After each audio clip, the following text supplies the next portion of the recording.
Hello everyone, welcome to the third lecture of sixth week of Scalable Data Mining course. Okay, we were discussing the problem of frequent count. Okay, so just to review what we have discussed till now. So the problem is that given an input stream of, let's say, length m, okay, we want a sketch or a data structure that can answer frequency queries at any time, basically at any point in time, but also at the end. Okay, yeah, and mm, so for a given item X, so there are many items. So the query will be of the form that for a given item X, you have to return the estimate of the frequency of that item. So the number of times that item has occurred till that point in time in the string. Okay. And we have seen two types of algorithms for this. We have seen counter-based algorithms. Okay. We have seen Mishra-Greaves and space saving. Okay.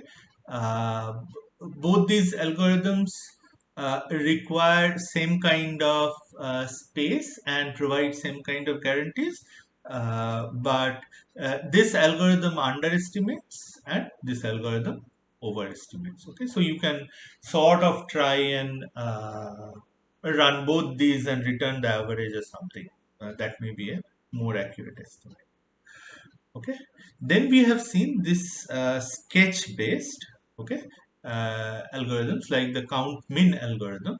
Okay, uh, now this one is um, in a sense okay, so this one is somewhat different. So what is different is that this is a sketch-based algorithm rather than a counter-based algorithm. So basically, this you can think of it as uh, like it's a linear transformation of the data. Okay.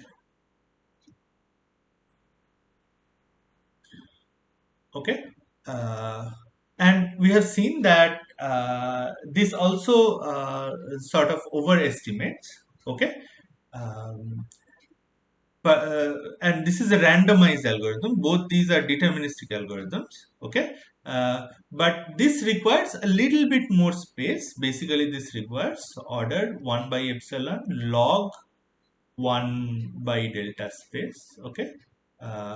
Whereas these require only 1 by epsilon space. So this log 1 by delta factor is not too much, but it is more, definitely more. Okay. Uh, okay. So now, uh, but the drawback of all these algorithms is that they work in the arrival only settings. Okay. They work in the arrival only setting. Okay. Um, okay. So what about arrival plus departure setting? Okay. So what can we do for arrival plus departure setting? Okay. So we introduce another sketch. Okay. Okay. So I will skip the recalling of count sketch. So you remember that you have basically a W cross D matrix where W is basically the number of hash functions and D is the number of buckets for each hash functions. Okay, and you want to use these to map any input to this matrix. Okay, uh, and you basically map it to one cell in each row. Okay, and then count min sketch is that you just take the minimum of each minimum of these estimates. Okay. Okay. So how does count sketch work? Okay, so count sketch is a little bit different. Okay, uh, okay, so count sketch works. So it also has this W cross D matrix where there are W hash functions, each using D buckets. Okay, so these are HI. Okay, so this is fine. Okay, additionally, we use W sign hash functions. Okay, so what is sign hash function? Sign hash function is a function that maps any element to either plus 1 or minus 1. Okay, now the probability of plus 1 or minus 1 is 0.5. Okay, so with 50% probability it will map. If you take any input, it will map. So the thing to understand here is that uh, g of x will be either plus 1 or minus 1. Okay, but the probability over uh, this g function, okay, because this is a random hash function. Okay, so the probability over gi of x is equal to plus 1 should be 0.5.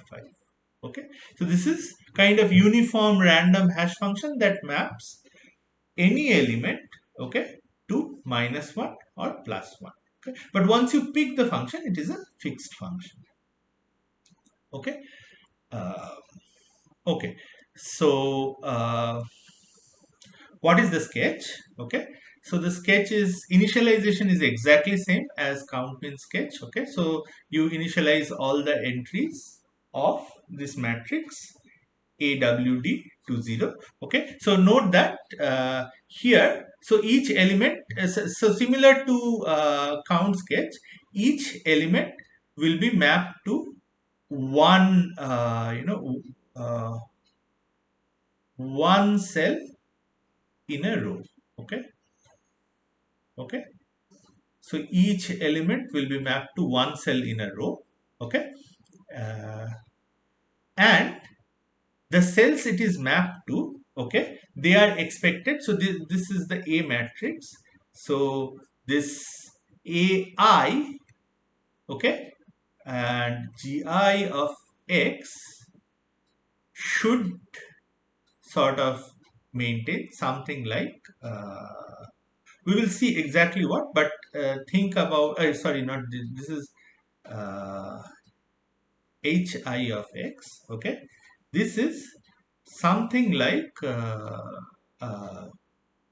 f of x. So something, so we will put something here. Okay, so this should be f of x.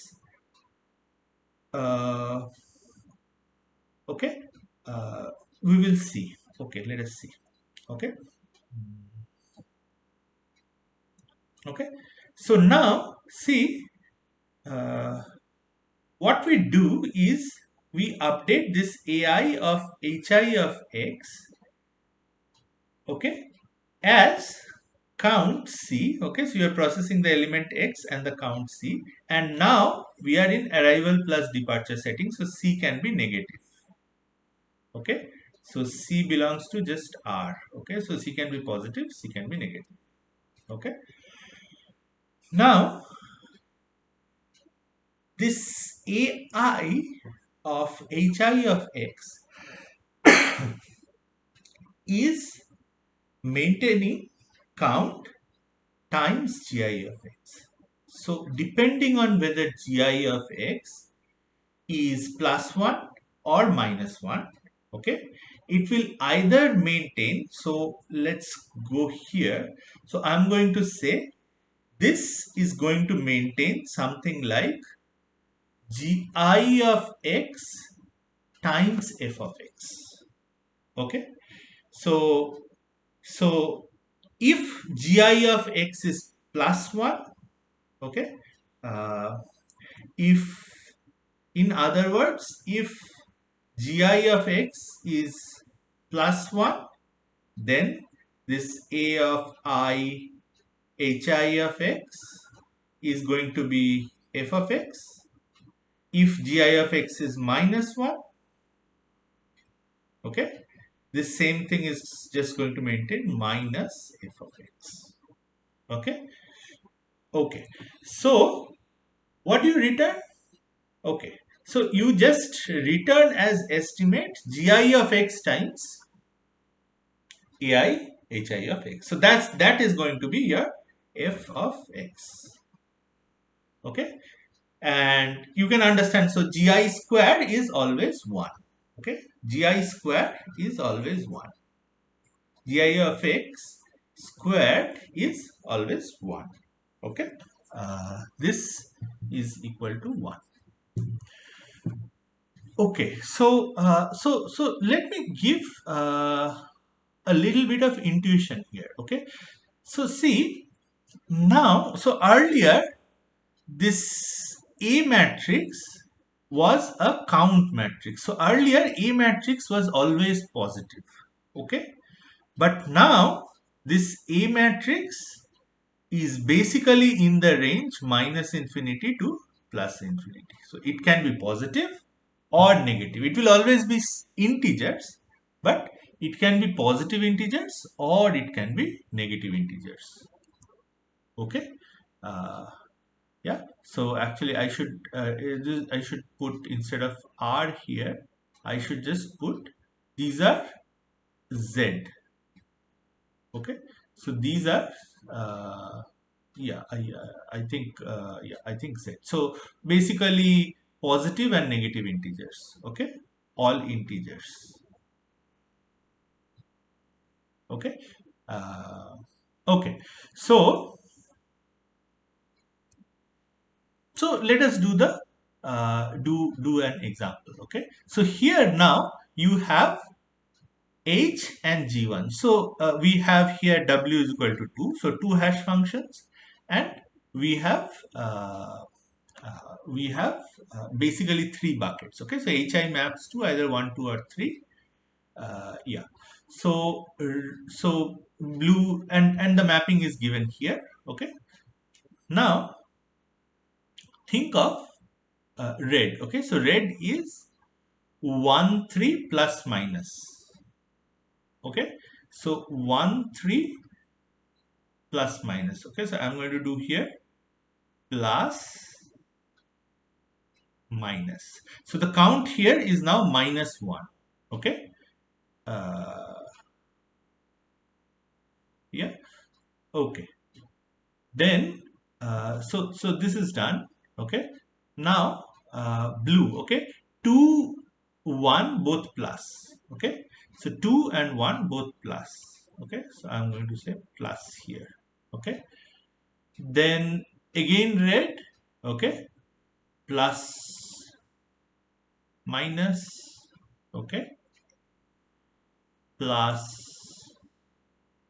minus. Okay, now turquoise is 2, 3. Okay, so 2 minus 3 plus. Okay, uh, yeah, so 2 minus and 3 plus. Okay, okay, then again blue is 2, 1 and both plus. Okay, so we had plus here, plus here. Okay, red plus here, plus here. Okay, again plus here, plus here. Sorry, both of these should be minus. Red is minus, yeah. So red is 1 plus 3 minus. Okay, and then there is blue, which is plus here, plus here. Turquoise is 2 minus 3 plus. Okay, so 2 minus 3 plus. Okay, orange is 3 minus 2 plus. Okay, and again blue is both plus. So here now, after at the end of it, here the count is 1, 2, 3, 4, 5. Okay. Here the count is 4. Here the count is 2, 1, -1. Okay, so this is not count, by the way. This is the value, the value that we have here. Okay, and this is again -2, right, or -3. Okay, now let us see what will be the count of blue.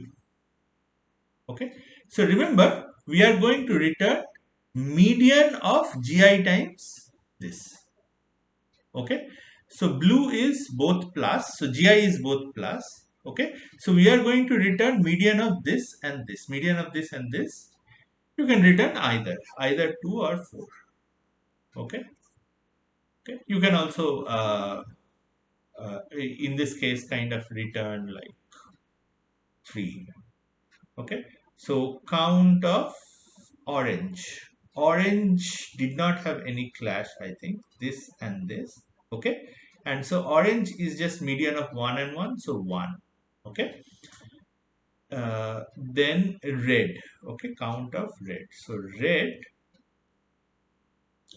is basically this and this plus and minus. So here it is -3. Okay, so it's going to be median of 5 and 3.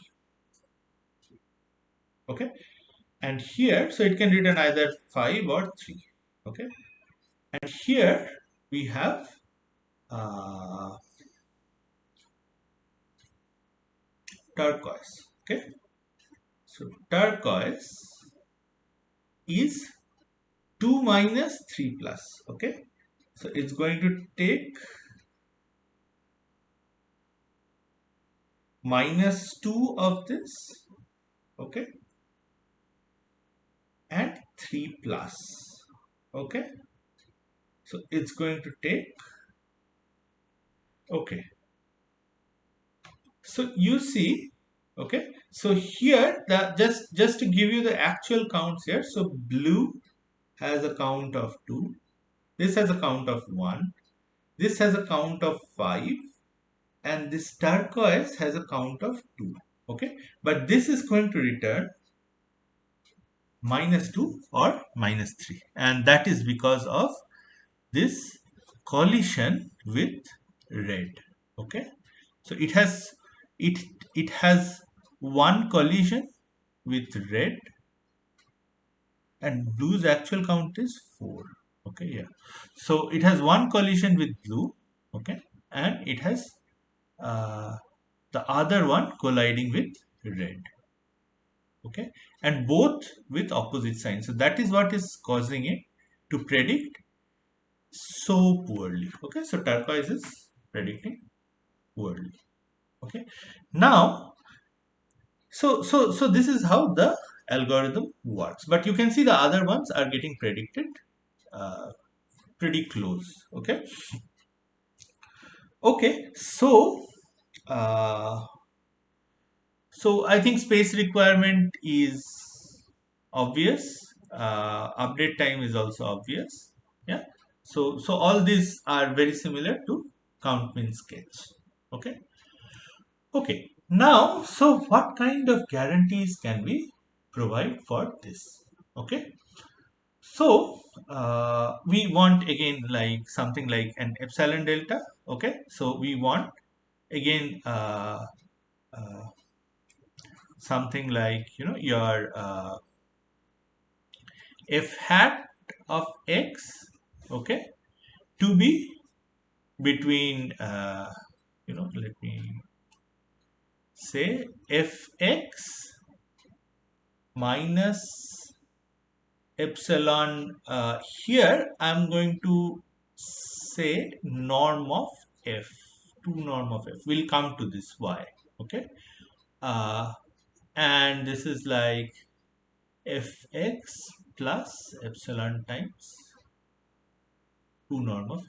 Now you see here earlier we had m. Okay, so and when we had arrival only stream, okay, we had um, all positive f's. Okay, our f vector kind of was the vector of all xi's, right? All elements.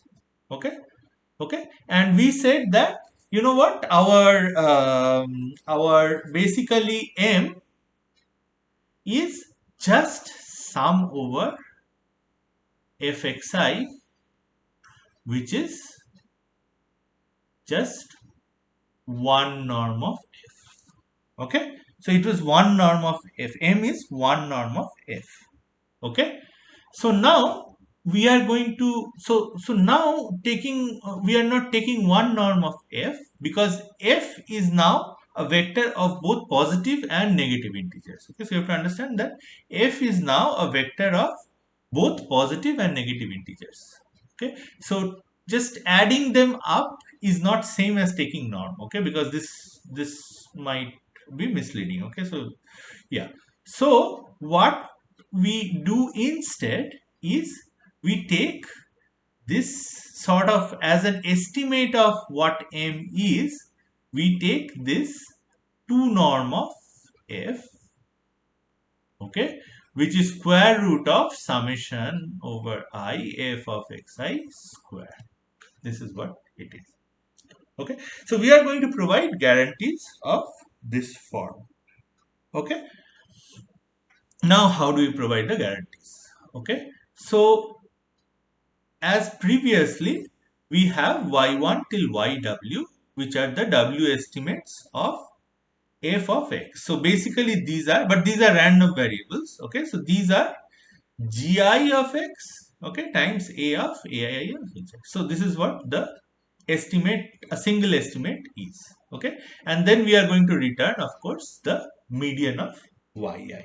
Okay, and we want what is how how much yi can vary. Okay, okay, so in order to know that, first we calculate the expectation. So what is the mean of yi? Okay, okay, so what is the mean of yi? Okay,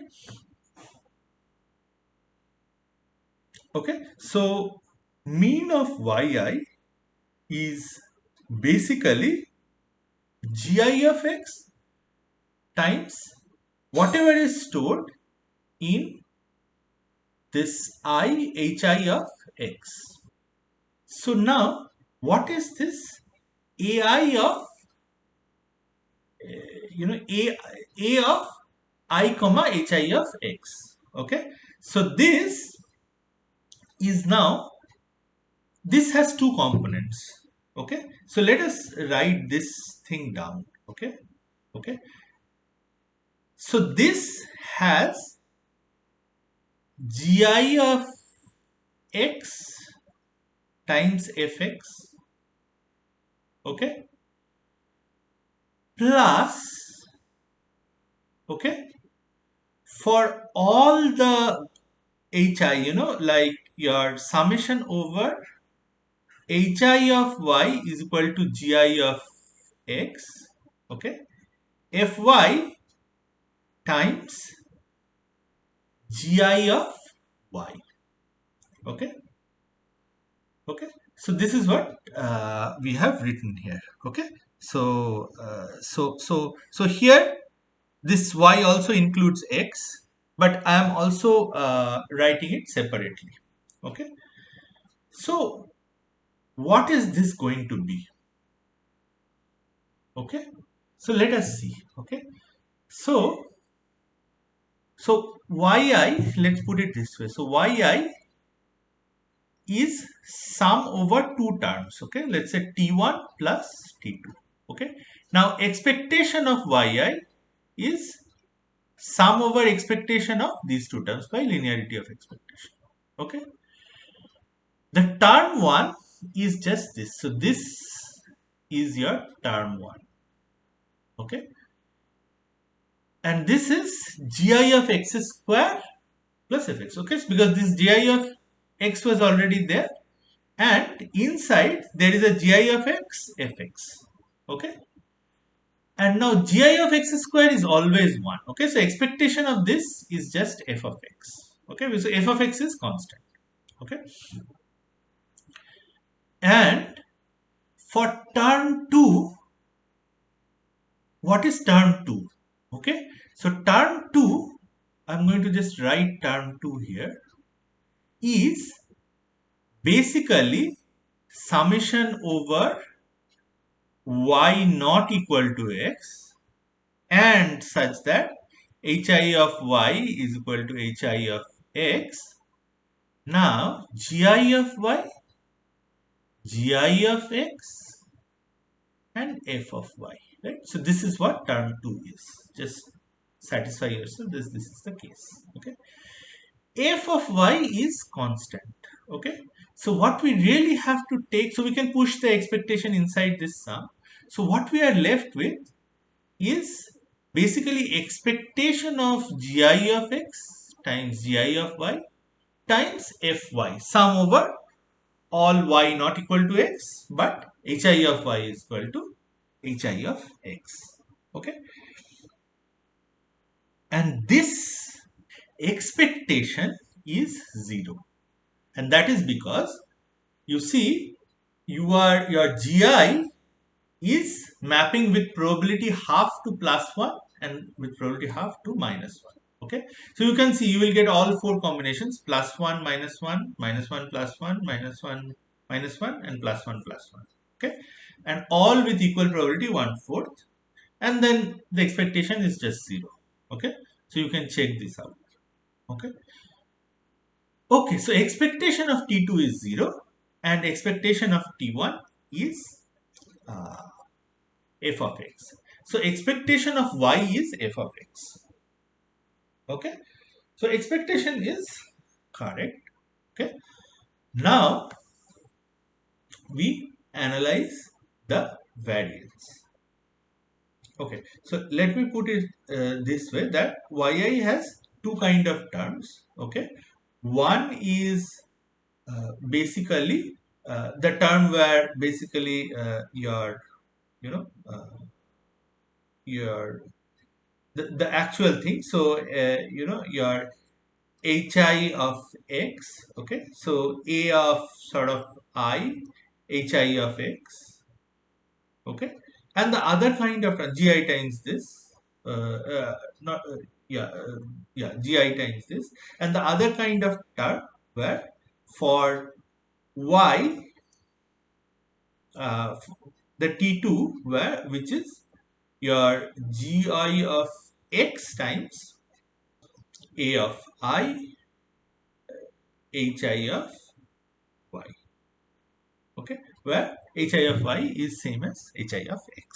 Okay, now the variance of term 2. Okay, so for any x, okay, variance of x is expectation of x square plus okay, so minus expectation of x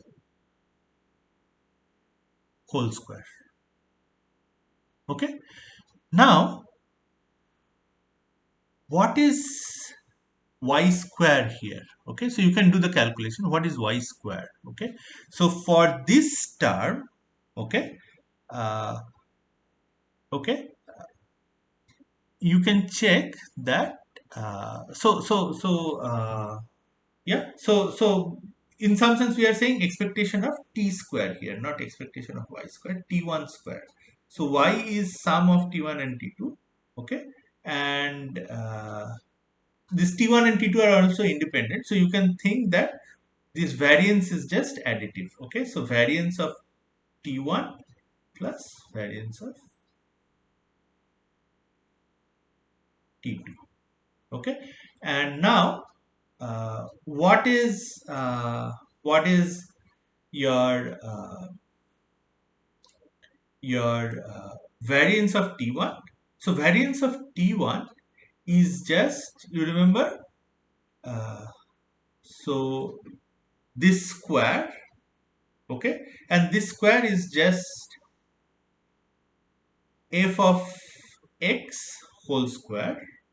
Okay, because all the gi's basically cancel out, so it's a constant. Okay, and uh, minus f of x square. Okay, so basically I'm saying variance of t1 is just 0. Okay, so t1 is kind of a constant, so that is a simple way to look at it. So t1 is kind of a constant, so variance of t1 is 0. Okay, and variance of t2 is, if you do a similar algebra, you will see that it is again basically expectation of x square is just 0. Okay, so you get this expectation, so summation over yi square minus fx square. Okay, uh, because here we are also sort of adding, we are adding for all y. Okay, and basically this is just 2 norm. Okay, so we are just going to upper bound this, and by d, because there are basically d many buckets. Okay, and we are just going to, yeah, so we are just going to upper bound this by 2 norm of f square by d. Okay, so you can check this. Okay, once this is established that variance of yi is basically this. Okay, all you have to do is you have to use Chebyshev's inequality. Note that you cannot use Markov's inequality because your yi is not a positive random variable anymore. Okay, okay, and your Chebyshev's inequality is basically the probability of any random variable x minus mu greater than or equal to epsilon times, let's call this sigma, which is the standard deviation. Okay, is less than or equal to sort of 1 by epsilon square. So in this case, uh, your sort of your sigma is square root of d. Okay, so yeah, so you get so instead of epsilon, if I put k here, this becomes k square. Let me k square, and then your k is basically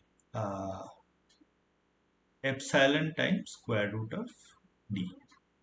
Okay, and so you get basically 1 by d epsilon square. Okay, and now if you take d is equal to 3 by sort of epsilon square, you get this is less than or equal to 1/3. Okay, so this is how you get, so this basically your yi uh, deviating more than epsilon times the 2 norm of f is less than or equal to a constant probability less than half. Okay, okay, and now you know that we can use the median trick and take basically log 1 over delta many of these experiments to sort of get this probability to uh, sort of uh, delta. Okay, so this probability can become delta. Okay, so okay, so if you take uh, so let me see, yeah, so if you take w is equal to something like 3 by epsilon square, sorry, as your d equal to 3 by epsilon square, and w is equal to log 1 by delta as in the count sketch, you get the required bound with probability 1 minus delta. Okay, okay, so the space you need now is basically, so log n was always there, but you basically need 1 over epsilon square log 1 over delta. Okay. So this is a comparison of this thing. Okay. So the first two are counter based. Okay. But works with insert only.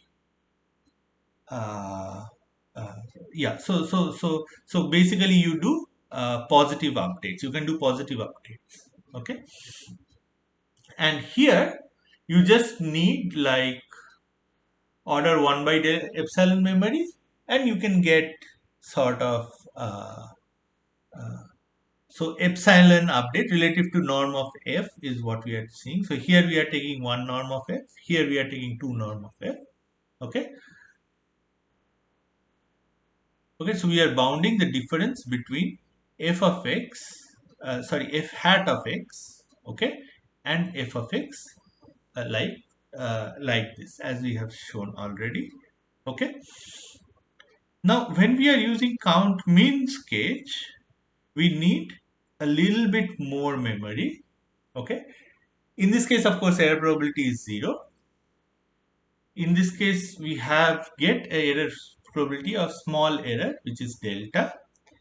But the positive thing is we can make this work with what is called the strict turnstile model. Okay, so we can make this work with insert only stream, but we can also make this work with insert plus delete stream, so long as you know your deletes are not more than the inserts. Okay, so you can only delete what you have inserted, you cannot delete more.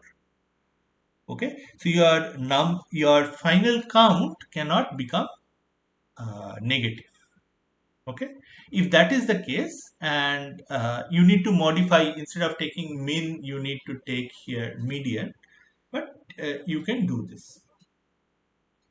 Okay, and finally, okay, we have the count sketch, okay, which is general. So for any kind of updates, for any general updates, it will work. Okay. uh, Yeah, so actually, even nothing assumes that the updates have to be integers. It can work with fractional updates also. Okay, but you need much more memory. So you need uh, order 1 by epsilon square log 1 by delta memory. Okay, but you, yeah, so this is general. Okay. Okay, so count min sketch and count sketch can answer point queries about frequencies. Okay. There are two user defined parameters. Okay. Yeah. So epsilon delta, and it's a epsilon delta approximate solution. Okay. Now, important thing here is that these are linear sketches. Okay. So these can be combined across distributed stream. Okay, what does this mean? So you mean that instead of maintaining one E matrix, you can maintain A1 till AK matrices. Okay, and these are just your sort of these are just linear transformations of your input. So you can just, for the union of these strings, you can just get the numbers by adding. Okay, so you can get the counts by just adding them. Okay. uh, Okay, so count sketch can handle departures naturally, even if we have negative frequencies. Okay, for count min sketch, okay, you need to use the strict turnstile model. Okay, uh, yeah, okay, so an actual performance is actually much better than theoretical bound. Okay, so this we will see. Okay, yeah, so you can see when you implement.